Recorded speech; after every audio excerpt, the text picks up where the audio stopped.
What's up, guys? Today we're in El Salvador, and here we're right next to the beach of El Salvador.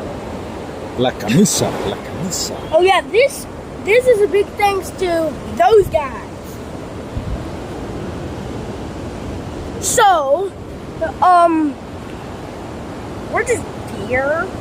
¿Cómo se llama este pájaro? ¿Cómo se llama este pájaro? Se llama el Torogos. Yeah, this is called Torogos in It's Spanish. the national bird. It's the national bird of El Salvador. Yes, la ave nacional del Salvador. I'm here to show you this a hermit crab that Kate found, but that was in the last video. So, but let's go swimming.